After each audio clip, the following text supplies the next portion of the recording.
Bom, aqui a gente tem um pequeno exemplo de um datasheet aí desse modelo aqui de inversor híbrido, dessa marca Serrana, é uma marca brasileira aí de inversores híbridos. O que você vai observar aqui no datasheet? Bom, a gente vai ter dados de entrada, que vai chegar do arranjo fotovoltaico, que é igual aqueles dados de entrada que a gente viu lá nos sistemas, nos inversores interativos, né? Os inversores on-grid, são os mesmos dados de entrada. A gente tem ali o máximo de potência que esses inversores conseguem gerenciar, chegando ali do nosso arranjo fotovoltaico. A gente tem a tensão máxima que a gente pode entregar ali para esse inversor, né? A gente não pode entregar uma tensão acima disso, porque senão o inversor queima, né? Tem que observar isso aí, igual lá nos inversores interativos. Tem a corrente máxima. Só um pequeno detalhe, né? Lembra-se lá nos inversores interativos, né? Que a gente viu que os inversores interativos aguentavam uma alta tensão, porém eles não aguentavam uma corrente muito alta.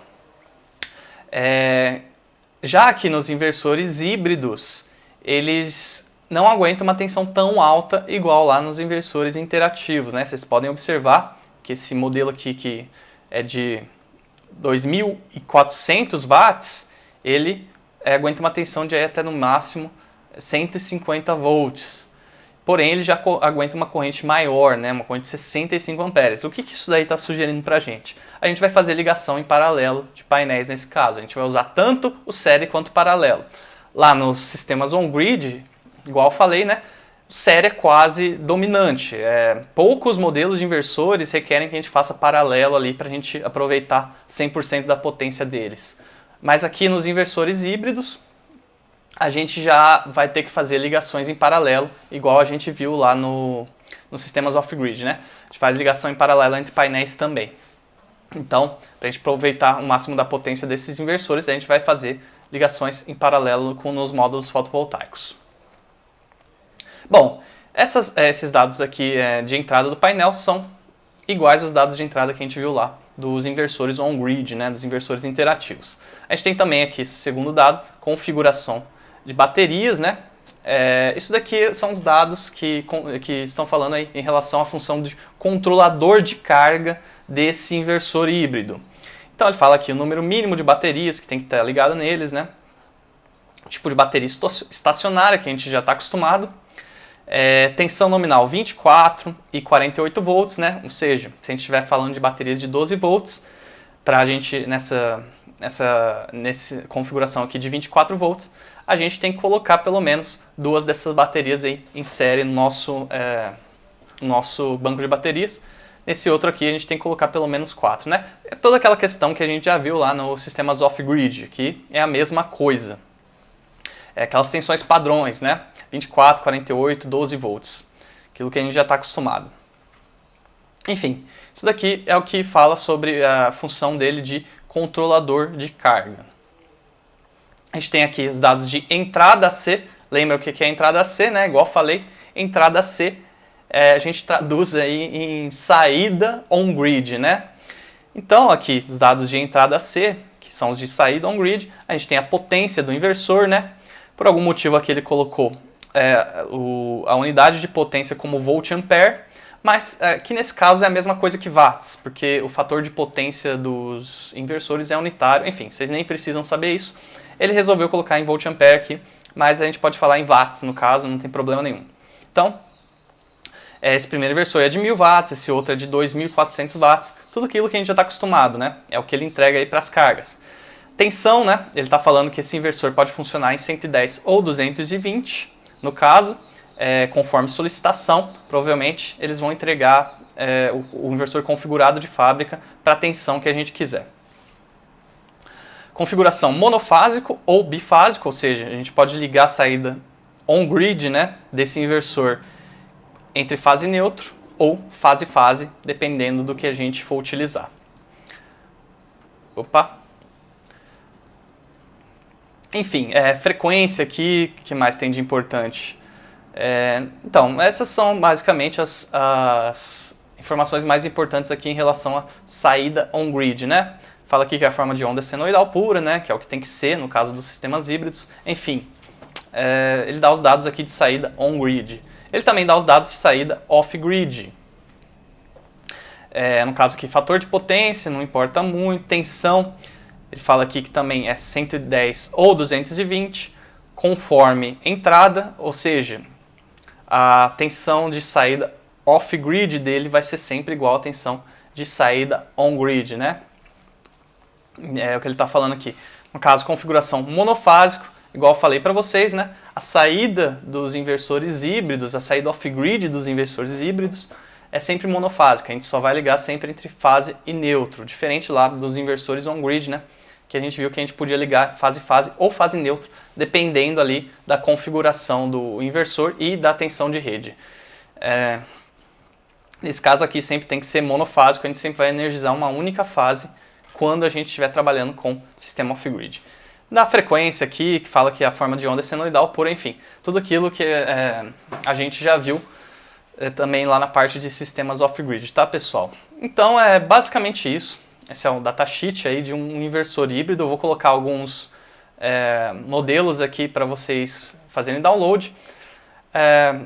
Tem esse daqui que é brasileiro e o datasheet está em português, mas vou colocar um modelo também que está em inglês. Vocês podem estudar esses datasheets aí se vocês quiserem, tá, pessoal? Então, é basicamente isso aqui em relação ao datasheet do inversor, sem muito segredo. Bom, você pode estar se perguntando aí, nossa, mas dimensionar esse negócio vai ser um bicho de 7 cabeças. É claro que é mais complicado do que dimensionar um sistema on-grid. Porém, isso daí nada mais é do que dimensionar um sistema on-grid e depois um sistema off-grid meio que separado e conectar tudo no mesmo inversor. Então, basicamente, a gente tem esses passos aí. A gente vai fazer o dimensionamento on-grid e off-grid separadamente. Primeiramente, a gente vai fazer o on-grid, né? Ou seja, a gente vai pegar lá a média, a conta de energia, né, do nosso cliente, vai fazer toda a média, vai determinar a potência do sistema. Com a potência do sistema que ele precisa em mãos, a gente consegue montar o nosso kit fotovoltaico híbrido, né? A gente já sabe ali qual a potência de inversor que ele precisa, a gente consegue determinar a quantidade de painéis, enfim, toda aquela questão de dimensionamento que a gente já viu. Então, com isso, né, a gente teria a potência do inversor híbrido em mãos. Com a potência do inversor híbrido em mãos, a gente também tem a potência aí de saída off-grid deles, né? Igual a gente viu aqui, ó. A potência desse inversor é de 2.400 watts aqui no caso. Ou seja, eu não posso ali, quando ele estiver funcionando como off-grid, ligar mais de 2.400 watts de cargas nele. Não pode superar 2.400 watts. Esse é o limite de cargas que eu consigo alimentar, né, de potência instalada que eu consigo alimentar quando o meu sistema estiver funcionando como off-grid. Então é essa potência aí que vai delimitar quanto de cargas ali que eu vou conseguir alimentar quando estiver faltando energia. Então aí vocês têm que decidirem, né, sentar com o cliente, ver quais são as cargas essenciais ali que ele precisa e se esse inversor realmente supre a necessidade. Senão você vai precisar de um inversor de maior potência. Mas enfim, com isso, né, você faz todo o dimensionamento off-grid. Você vai pegar essas cargas, delimitar ali quanto tempo elas vão ficar ligadas, mais ou menos. Com esse tempo que elas vão ficar ligadas, vocês vão delimitar lá o tamanho do banco de baterias, com toda aquela questão de autonomia do banco de baterias. Lembra que a gente não deve deixar eles descarregarem em mais do que 30% normalmente, né? Então a gente tem que dar toda essa autonomia. A gente tem que ver toda aquela questão lá de sistema off-grid, de dimensionamento de sistema off-grid, igual a gente já viu lá nas aulas de off-grid. Enfim, com isso tudo, você dimensiona o sistema, é só fazer a instalação dele depois. A única diferença entre a instalação desse sistema híbrido e da instalação do sistema on-grid é que aqui no sistema híbrido a gente também vai ligar ali o banco de baterias e ligar duas saídas, né? A saída off-grid e a on-grid na conexão da rede. Mas fora isso não tem diferença nenhuma. É basicamente igual à instalação do on-grid. Então, se vocês virem lá o módulo de instalação de on-grid, depois vocês também conseguem fazer a instalação desse sistema sem problema nenhum. É bem simples, não tem nada a mais assim que tenha nenhum segredo. A questão está aqui mais no dimensionamento mesmo, decidir lá qual fase, né, que vai ficar conectada à saída off-grid do seu sistema, que é a fase que vai ficar alimentada quando faltar energia.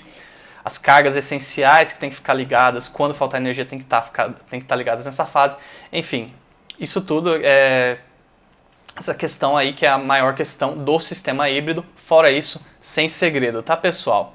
Bom, com isso a gente encerra aqui o módulo de sistemas híbridos. Espero que vocês tenham gostado aqui desse módulo bônus que a gente fez para vocês. E qualquer dúvida, né, como sempre, é só deixar aqui nos comentários, a gente responde. E a gente se vê aí nas próximas aulas, tá, pessoal? Até mais!